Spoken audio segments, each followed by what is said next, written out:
Hi, this is Brian with Prophetless Media and Post, and today we're going to take a look at one way to do morphing inside of DaVinci Resolve Fusion. There are a few different ways to achieve this effect in Fusion, but today we're going to focus specifically on the Warper tool. Now, if you're using the standalone version of Fusion, I don't believe this tool is available. It's part of the OFX plugins that come with DaVinci Resolve. So in that case, you can use the Grid Warper instead, which is the common way to do it, which works pretty much the same way. We're also going to take a quick look at the Tween tool, which is another way to create morphs using optical flow inside of Fusion. It can really help speed up the workflow depending on the shot. So you're going to get mixed results with that, but when it works, it's awesome because it saves you a ton of time. First, let's take a look at the media we have. If you want to follow along, I'll put links down below for the media that I'm using. First, we have this video clip here. And if you want to know exactly what frames I'm using the last 115 frames of this clip.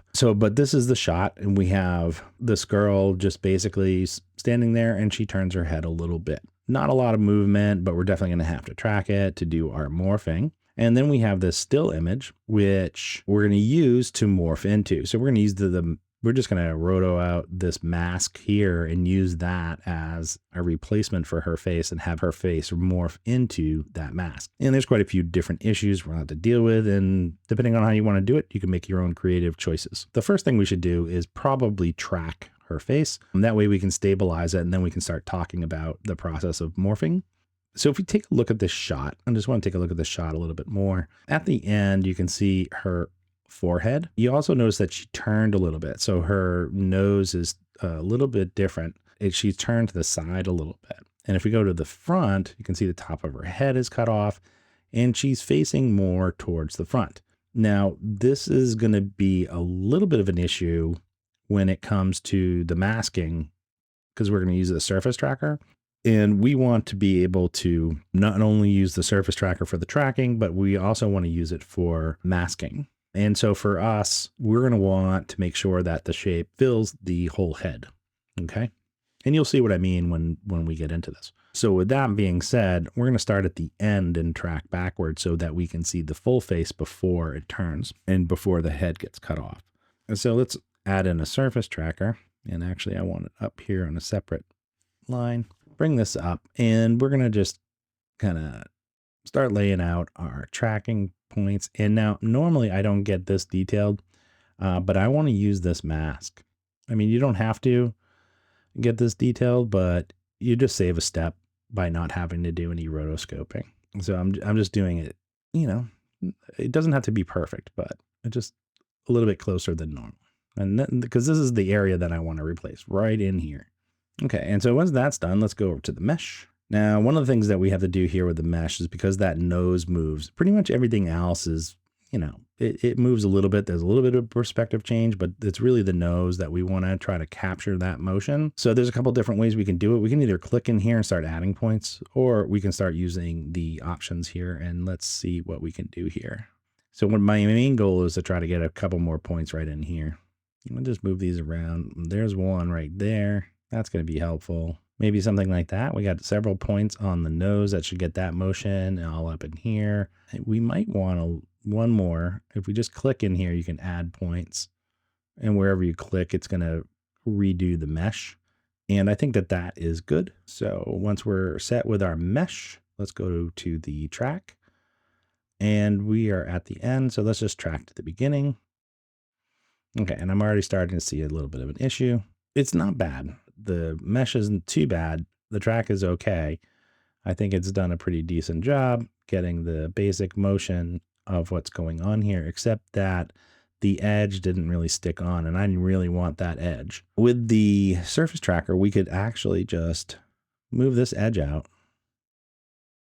on the first frame, and then we can retrack it from the first frame.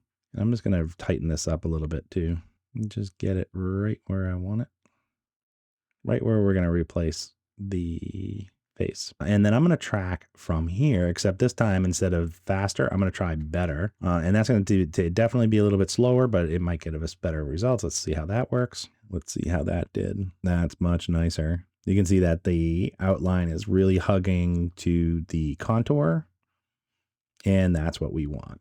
Okay, so now that we have this track, let's stabilize this and get ready to do the morphing. Okay, so I'm going to go over to results, and under the output in operations, let's go to stabilized warp input 1.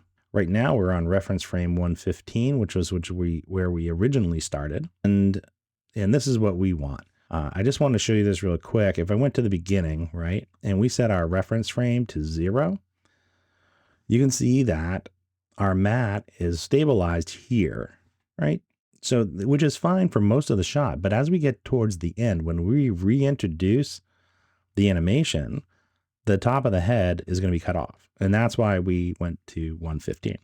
So I'm just going to set it back there. So now we have this. Let's talk about the still frame. So one of the things we'll need to do is mask this. We have a couple things we have to do. We have to mask this and get the face so that we can morph into it. We also need to change the format of this image, because if we don't change the format to match what we tracked, then the tracking information won't work correctly. Okay, so we need to change the format of the still image to match our composition, which is 3840 by 2160. Okay, so let's grab a polygon. We'll start with the mask. I'm going to use the roto tool. That just helps snap to the edge. I don't know how much I need. Maybe I need more up there. We can always adjust this later. It's not a big deal. So with those selected, I want to select all of them, and then I want to smooth them. And then let's just come in here and just make sure that we have a decent roto. I'm going to turn off that roto assist. I think I'm going to cut off that edge. And so it doesn't have to be, I guess, too precise. We're just going to use the mask part. And to be honest with you, if we look at her, you probably don't even see this section of the mask. So, but we'll play with this as we go. So that looks pretty good. Let's drop our polygon onto our media in, and now we have this mask. And now we need to reformat it. So there's a couple different ways we could do that. And normally I use a crop, but today let's use a background node and just bring the media in to merge over it. That's going to make it crop our image down to 3840 by 2160. Now what we want to do is match up the frame. So we want to match this mask pretty close to where our stabilized plate. Okay, so I'm going to go to here, and what I'll do is I'll add a transform before the merge, and then we'll be able to move this around looking at these together. So what we can do is just merge these together temporarily. And this is just for us to do our matching. And if you want just the mask itself, go to the background and bring the alpha all the way down. And then that way we'll have just the mask and just the stabilized girl. And now we can transform it. So if we select transform, looking through the merge, we can bring this around. And in this merge that we just made, let's bring the blend down so we can kind of see through. And we can zoom in. Make sure you grab the transform and not the merge. Okay.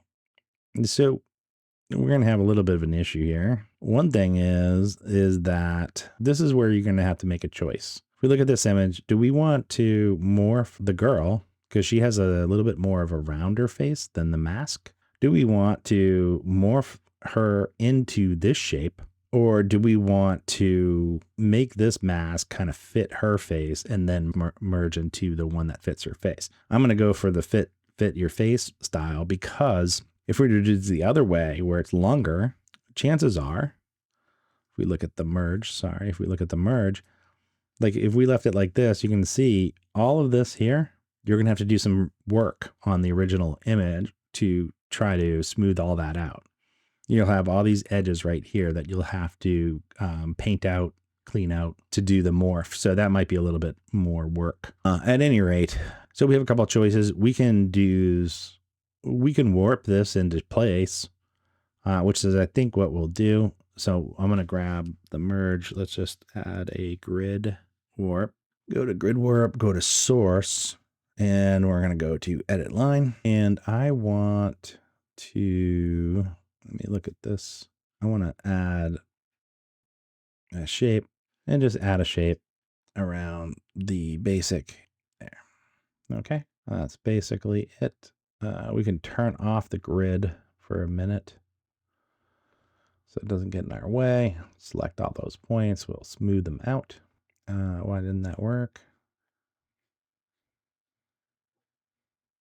There we go. And I would just fine tune the edge here. Although, you know what? I don't think it really matters too much. This is basic. It doesn't really matter because we have the grid that goes past all of this. Now, that is way too much detail for what we need. Why don't we change the point tolerance? That might be good enough. Yeah, I think so. We don't need to really move it too much, but I do, well, maybe I'll make it bigger like that. So we move it in big chunks right there. So we have one straight line right down the center because that's going to be helpful. Okay, so once that's done, copy the source to the destination, and over in the destination, we'll be able to warp this. So let's look through our merge again, and we can leave on the region, the magnet by default, and see if we can just, what we want to do is pull this edge out and just try to fill in and match the shape of our girl. Okay, let's see if we can. I'll try to do this without, it'd be nice to do this without distorting too much if we possibly can.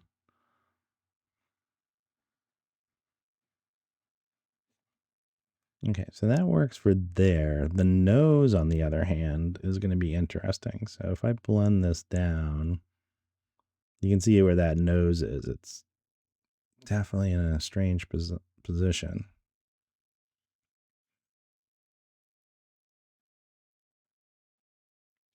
We also can see through to the eyebrows. We kind of want that center to be like that.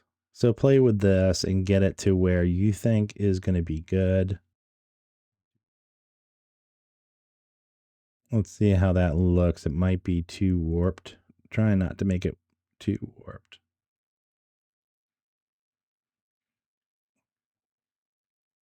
So you can play around with it for a bit. Let's see what that looks like. It doesn't look too bad. It's warped around a little bit, but not too bad. And it should match her face, you know, pretty close. It might need a little bit, maybe a little bit more up here. Let's see how that works. Okay, so I'm missing some shape up here. I might be able to use the polygon for that. Just gotta bring out the polygon. That's the nice thing, is that you can go back and just move stuff around to make it work.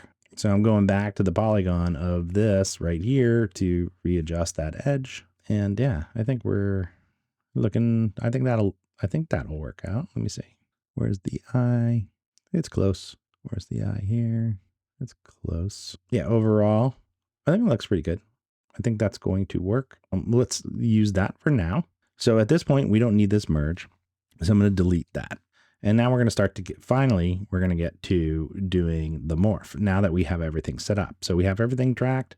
We have our surface track here. We have our stabilized plate. And so the way this will work is we're going to be doing two morphs, two warps, one where she will morph from this into this. And then we're going to do another one where we have a morph from this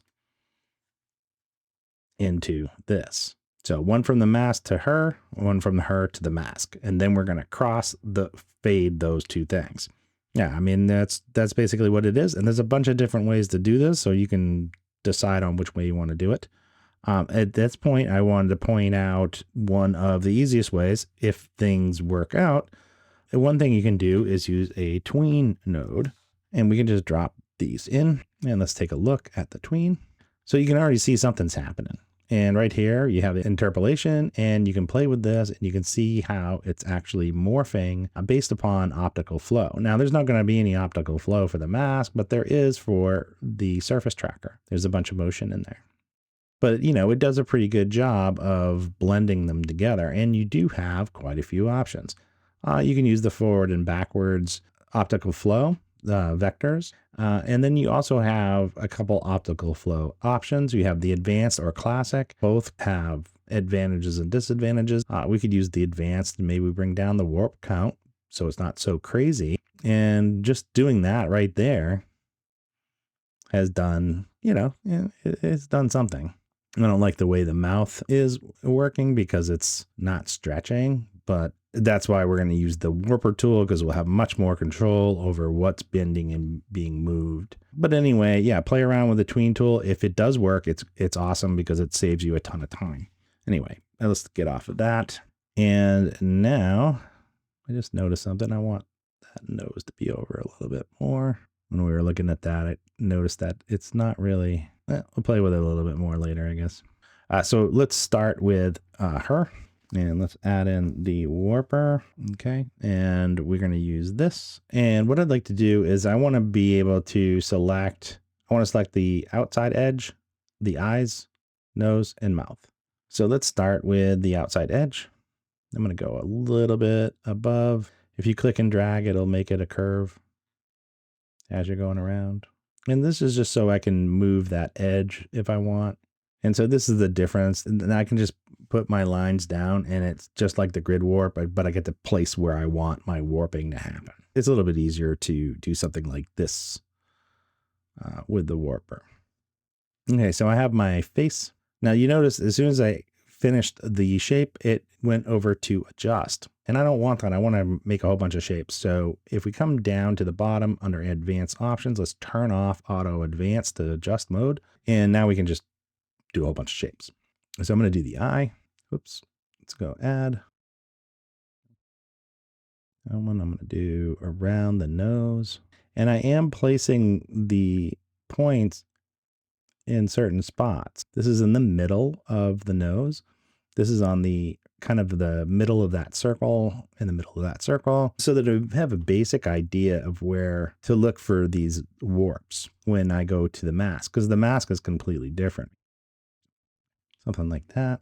And then, yeah, I think that's going to probably work fine. So this is the basic shape that we need. And now we're going to go to warp.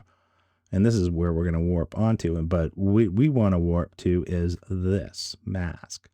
So this is where we're going to take our mask, looking through at our mask, and then we're going to move all this around so that it matches the mask. And it should be something like that. This isn't too bad.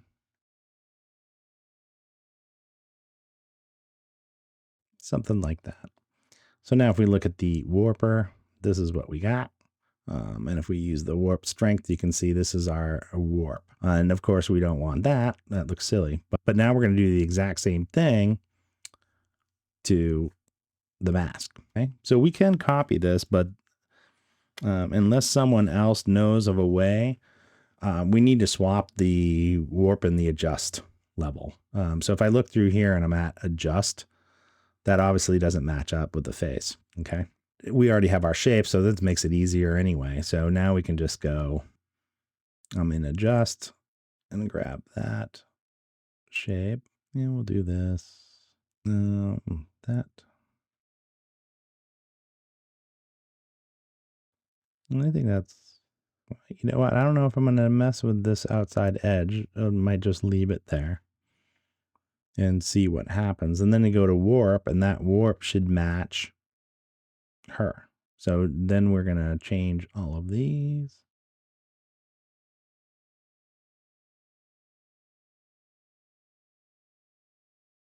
Okay. And let's just see what that does. So, okay. I think that it might work. I don't know. I might have to change the outside edge, but maybe not. We'll see what happens. Okay. So now we have both of them warped opposite of each other. And then we can use just a regular merge if we want. We can also use the dissolve. You could probably even use the tween because now you've already done the warping. So your choices are up to you. Have fun with it, you know, whatever works. And so in this merge, now we're going to have to figure out our animation. So we have this warper here, this warper, and this merge that we all three of these are going to work together. So I'm going to start at frame 30, and I think a 20 frame transition might be enough. Usually these warps, you don't want it to be too long. So on frame 30, let's take a look at this warp. Okay, we're going to start with 0 warp for this one. Hit a keyframe, go to frame 50, and then we want it to be fully warped. Okay, let's go back to frame 30. On this one, we want just the opposite. So on this warper, we want to be fully warped so that it matches her. And then on frame 50, we want it to come back to the natural state, which is going to be pretty much lined up with her face. So you can see what's happening. The mask is matching her now on frame 30, and then by frame 50, the mask is going to take over, and that's when we're going to use this merge to, on frame 30, it's going to blend all the way down, put a keyframe, go to frame 50, and it's going to switch over to the mask. So we have 3 transitions happening at the same time. You got 2 distortions happening and a blend all at the same time. And now we're going to get this result. And that doesn't look too bad out of the gate. We have, there's going to be a lot more to do, but that's the basics of doing the morphing right there. And you can see how that's much nicer than what you were getting. You're seeing the smile. She's starting to get a big smile, and then it slowly turns into the teeth. But there's a lot we can do to make this even nicer. Let's merge. I'm going to take this whole thing, merge it on top of our original clip so you can kind of see what's going on. Okay, so we're missing something, right? What we're missing is that it's not tracked back in. So let's grab the surface tracker. And then after this warper, let's Command V. And in this warper, we're going to say rewarp stabilize clip. Okay. We don't want this to be in the input. We want this actually to be in the overlay, which is the green input. So put it in there, and then we need something to fill that background. Now you can put the media back into it, but you can also just use a background clip, which will be the frame format size. And let's make a little bit more room. So I'm going to take that, drop it in here, and in that background, I'm going to bring the alpha all the way down, and then you're going to get this. This has got all the motion back in it, so you can see. And then it's going to be merged over. And so we need to do the same thing with our mask, right? So I'm going to just copy this one right here, paste, and I want to swap inputs so that the warper is going into the overlay, and we can use the same background node and drop it in there. And so now we have this one getting all the animation added back on it. And there we go. So this is the basic of the comp. And you can see it looks pretty good. There's a whole bunch of stuff we could do to make this look nicer. And so why don't we play around with all that stuff? So let's take a look at some of the other options we have to clean it up. So this is the basics of setting up Morph. Some of these tools, the AI tools that are coming along, you could probably get some morphs like that. But if you want full control, this is one way to do it. Obviously, the grid warp is also an excellent choice too. Either one, really. I'm sure there's a whole bunch of other ways to do it, but this is a classic. Okay, so let's take a look at some of the things that I think are really bad. First thing I see is the eyes. We have this glare in her eyes as it goes through, and then as soon as we transfer to the mask, we're not seeing that glare anymore. So it would be nice to punch through there and capture some of this natural glare, which actually, because of her motion, really adds more life to the whole thing. The other thing that is missing, there's several. If we come up here, the hair is cut out a little too extreme. So we need to work on these edges a little bit, clean this up and make it fit in a little bit nicer. Color correction. And also, if we look at the original, once we're in the into the mask, we have these subtle shadows in here that would be nice to pull out and add on top of this mask. It's just to make it really kind of sit right in into the composite. Let's take a look at a bunch of these things. Why don't we first go after the eyes? We could punch a hole through our original matte right here, and that might be the way to go. But I also have a feeling we're going to have to add extra points to the warpers to match the eye movement to make it really look good. But why don't we start with that? So I'm going to add another polygon, and let's get right in here. And I want to get right on that pupil. I'll give it a little bit of space. Something like that. And then we need another one. Something like that. I don't know. We'll figure this out. We can move these things around later. But those basic shapes, let's merge these two together. Going to put it into this polygon. So right now we have these two circles, and we're going into this one. And in this polygon, let's go to the paint mode. I suppose I should have used a multi-poly node. It might have been a little bit easier, and I think it's invert. Yeah, invert. So these two are going to poke holes right through. And now we have empty sockets where the pupils are. And if we go to here, during the transition, you can see now we can see through. But now you're seeing the issue. I don't think that matches up real nice. Let's see. It's not bad. Maybe I just need to adjust these. Let's go to here. Oh no, that doesn't look right at all. It's squished. What's happening there? So, and that has to do with the warper. Yeah, see, the eyes got squished because we didn't specifically point those out. Okay, so if I come back here, let's fix this. So we can do that in the warper. We're going to go to adjust add mode, and we're going to specify just the pupil. Add one here. I guess it doesn't need to be that exact. So something like that. And then when we go to warp, it needs to match up with this guy here. Let me turn this off for a moment. And then we're just going to push these over to match the socket. This way it'll match all the way through. I'll probably soften that anyway. Okay, and I'm going to have to do the same thing with this one. So if I look at this warper, we're going to look through this warper. Actually, we're going to look through the grid warp, select this warper. We're going to go to adjust mode. Okay. And we're going to do the same thing. We're going to, or add mode. We're going to add. So we're going to add just around the pupil there. Oh, just so you know what's happening there. I was having a hard time clicking. If you click too close to the edge, it's going to snap to the other shape. So sometimes you got to zoom in a little bit closer to make sure that your shape doesn't snap to another shape. And then we're going to go to warp. And of course we need to look through at her and then warp to, I have a feeling that's probably enough. Okay, so that just basically all that's doing is making the warp work properly, because now when we do the warp, the eyes, the pupils are going to line up perfectly with, by the time the mask is done, line up perfectly. So let's see how that works. So if we look at the eyes, you can see now we can see through. Oh, I forgot to put these back on. Sorry. There we go. Yeah, and so now everything's in there. It's just we need to refine that shape a little bit. So I'm going to bring this down. We're just going to refine it a little bit. And then we're going to, then I can do a little bit of soft edge.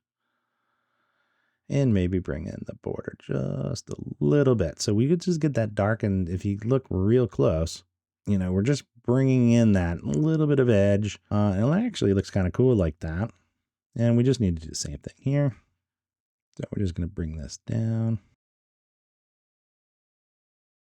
Okay, something like that. And then we're going to soften the edge.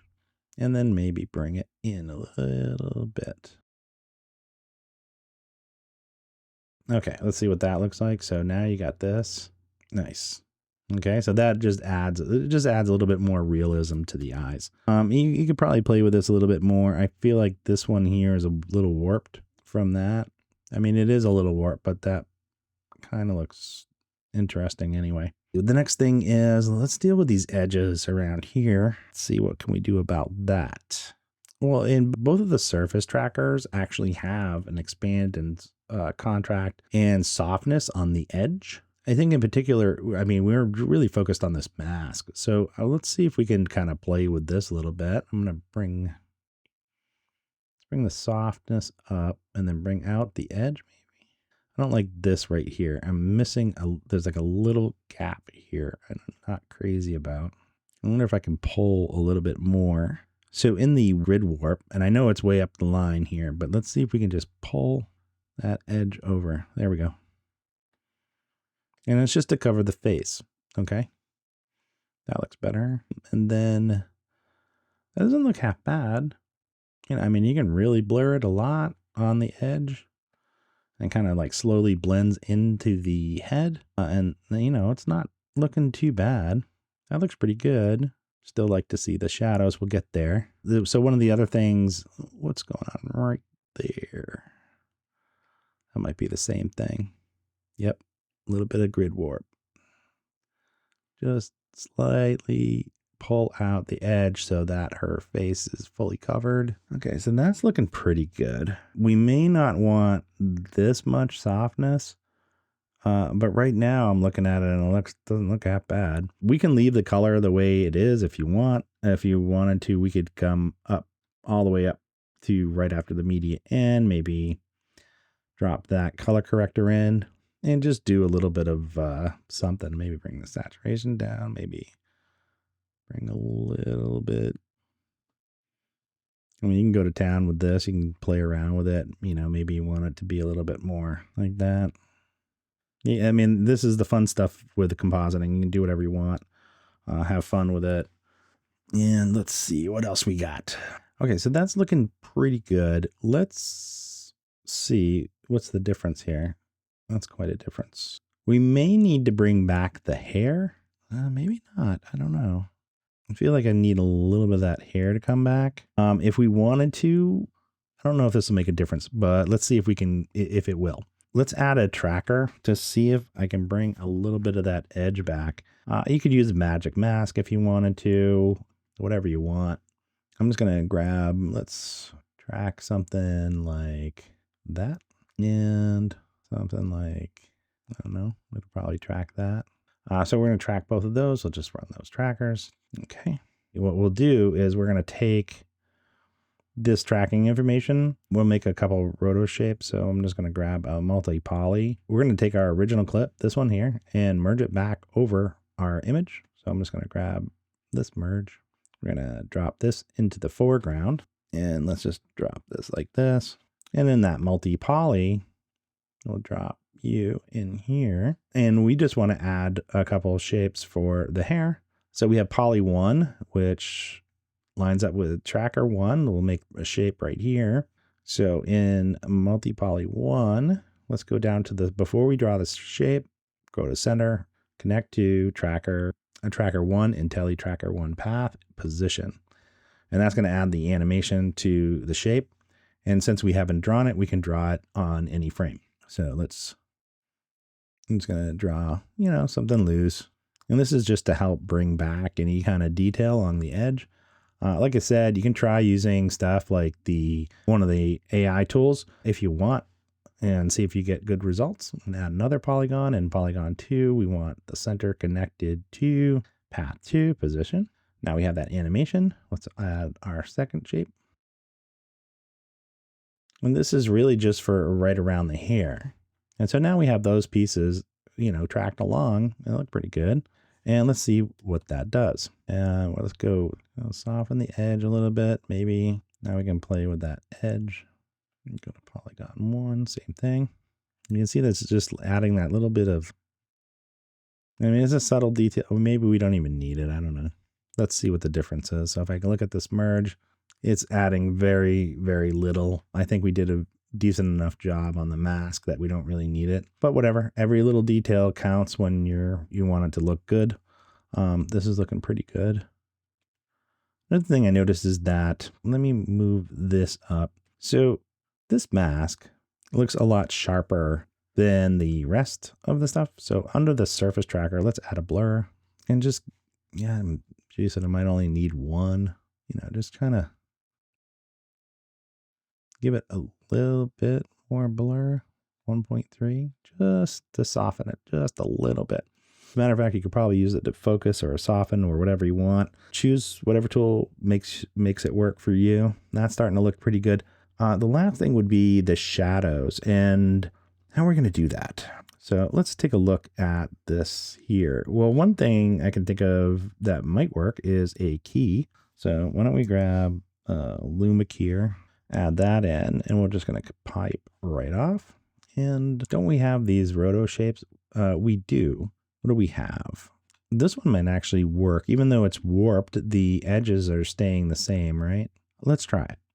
So we have this alpha matte right here. Let me just add a matte control because I don't want to do any more masks. So, especially we already have one, why bother, right? Drop this into the matte control and let's look at the matte control. Let's turn on the alpha. So now we have this alpha and it's moving around. It should line up with the face. And that's what we want, because when we do this Luma keyer, we can push and pull, right? Maybe we want to invert it. I'm just looking to get those shadows on the edge, right? I just want these shadows here. And all I will really want is the alpha. So I want this information right here, and then I'll just make my own fake shadows. Okay, so we can take this matte control and let's drop it into the garbage matte. But that's not exactly what we want. We want it to be the other way. So let's invert our matte. And now I have this matte that's going around the edge. Look at the alpha. And this is all that shadow information we need, right? And we have to fine tune the edges. So maybe we can blur it a little bit. Maybe we can expand or contract it.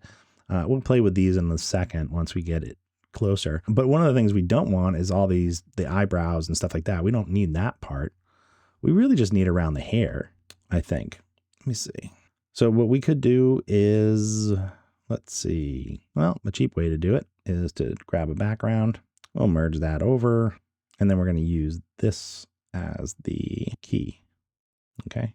So we're using this Luma matte for our shadows. That's ridiculous. So that's going way out. I don't really have to play with these.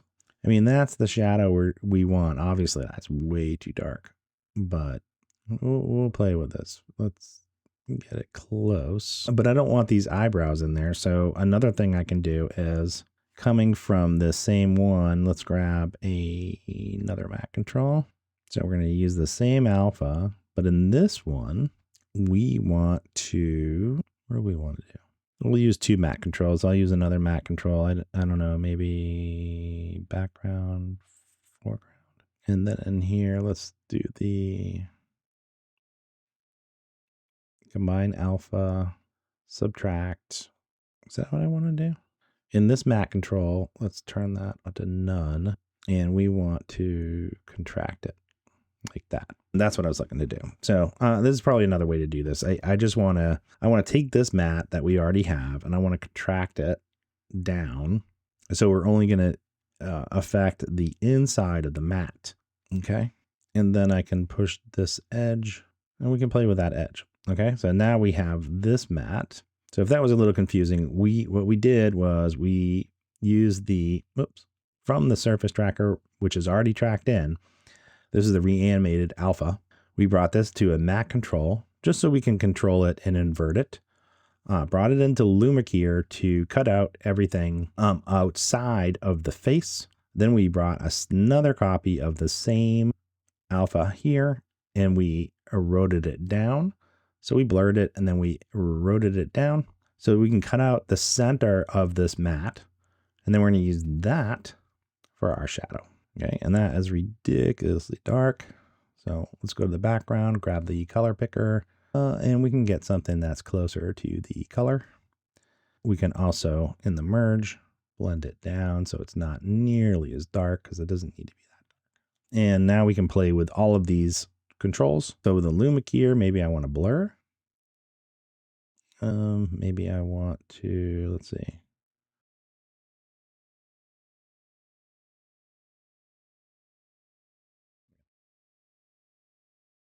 There we go. And I just can blur. I can use this edge to blur. And let's see. So you can see how it brings in the shadow a little bit more on the inside. And that's just making it look a little bit deeper and set in. I think there's a lot more you could do with this. It's not perfect. But we've already done a ton of stuff. I didn't realize I was going to spend this much time doing this. I was just planning on doing a simple morph tutorial and then all these other things started happening. And why don't we render this out, kind of take a look at it and see, because we've just done a ton of work and haven't seen it in real time. which we should have done a while ago. So let's go to the edit page and let this render out, and we'll just take a look and see what it looks like. Okay, I'm going to hit on the return and let's press play. A little too green. I'll probably add a little bit more red in there. This part right here looks strangely flat. Up here looks great. That doesn't bother me so much. There's something about this looks kind of funny. Maybe that's something we can do in here. What would that be? The grid warp? Yeah, maybe we can bring down the, wait, let me go to selected and, oh, I see. So let's grab this. There we go. That makes more sense. Okay. There's something about that. It looked really funny. Maybe a little bit more bend, do you think? Yeah. Let's see if that helps it. Just that little bit, because it looked really flat and straight. So maybe that did it. There we go. It looks a little bit better. Yeah, it is. You know what? It looks pretty good. I can see a few things that I forgot. The shadow, I added the shadow for the whole thing instead of just in the mask. I also think that we could probably speed up the transition. It seems the smile kind of comes out a little slow. Why don't we do a couple more fixes, and then I'll leave it up to you. So let's take a look at the transition. We have the merge and the two warpers here. So if I hold command, the warper and the merge, so these three are, I suppose I could color code them so I know which ones are the ones. Let's go to keyframes, and I don't want to see points. I want to see selected tools only, and I want to change those points to these bars. And why don't we speed it up like 5 frames? So instead of frame 30, let's go to frame 35. And down here, let's zoom in. And what we can do is just grab each one of these, bring it to 35. So now it's going to transition a little bit faster. I think that'll look more natural, as natural as something like this could look. So let's turn that off. And the other thing I forgot to do was this right here. So if we look at the beginning, I actually have these shadows on top of the original, and I don't want to affect the original. Well, as little as possible, right? So if I turn this down, you can see it's actually adding a little bit of extra shadow. So I want this off until we get to frame 35. And let's put a keyframe on it. And then we went to frame 50. And then let's bring up those shadows. Not that much, obviously, but let's see, find a happy medium. Something like that, maybe. How's that look? I mean, it looks pretty good. I mean, you can play with this quite a bit, and there's a lot of creativity to be able to be that you could do with this. But I think this is pretty good. Let's just look at render one more time. Press play. Yeah, I kind of like that a little bit better, a little bit faster with the render. Looks good. Shadows look pretty good. Maybe a little bit on this edge. Could fix that edge. Probably using the warper. Yeah, right there. Let me see if that's something I can fix real quick. It's not terrific. And I wonder if that's something that I can fix with the grid warp, possibly. Yeah, just a little. I mean, it was just the slightest edge. Okay, so that looks pretty good. A couple last things. Let's fit this to screen that we haven't talked about is, for one, the merge. Inside the merge, if we take a look at the splines, with that selected, let's zoom this. This is some of the ways that we can control the actual morph. So right now it's a straight line. We can also smooth these out, and it'll definitely, this is another way that you can manipulate your warp, and we can end up with some pretty good results like this. And you can even play with these curves to, change the way that it's warping to get it exactly the way you want. So as we come through, I mean, that's actually looking pretty good because it's such a short transition. It's only 15 frames. But you can also do that with the warper, like the warper strength. We could put a curve on these too. if you wanted to. And let's see what that does. So let's smooth out that one. And then this one. And see if this actually, how this makes a difference. And let's look through the end. There we go. So these little subtle changes, and you can play with each one of those, like the curves of the spline. And the last thing I would think is maybe somewhere in here, probably after the blur, it probably could use some grain, because we do have a still image. So if you really wanted to finish this off, I would add a little bit of grain on here just to really make it work. So we could do that real quick. Just zoom in here and, you know, mess with the, turn it off from monochrome. And bring the color strength down. You can kind of see a good idea of the grain here. Maybe bring the strength down. And these are just the subtle details that really make a difference. It looks pretty good. So a few other adjustments. Let's see if that, it just adds a little bit more life to it. Yeah, you can play with that. I mean, you know, spend some time doing these kinds of details and you can get a pretty nice result. So I think that's it. Let's one final render just to look at it, but you can see all the different, I mean, you can do a lot, and a lot of it's your own personal taste. Yeah, this was a lot longer than I thought it was going to be. I think that's a decent morph. You could do a lot more if you wanted to. You can get into a lot more detail with the warping and get it a little bit more precise if you wanted to. But, you know, that's the basics of it. And, you know, have some fun with it. You can definitely do a lot of fun stuff with this stuff. Thanks again for watching, and catch you in the next video.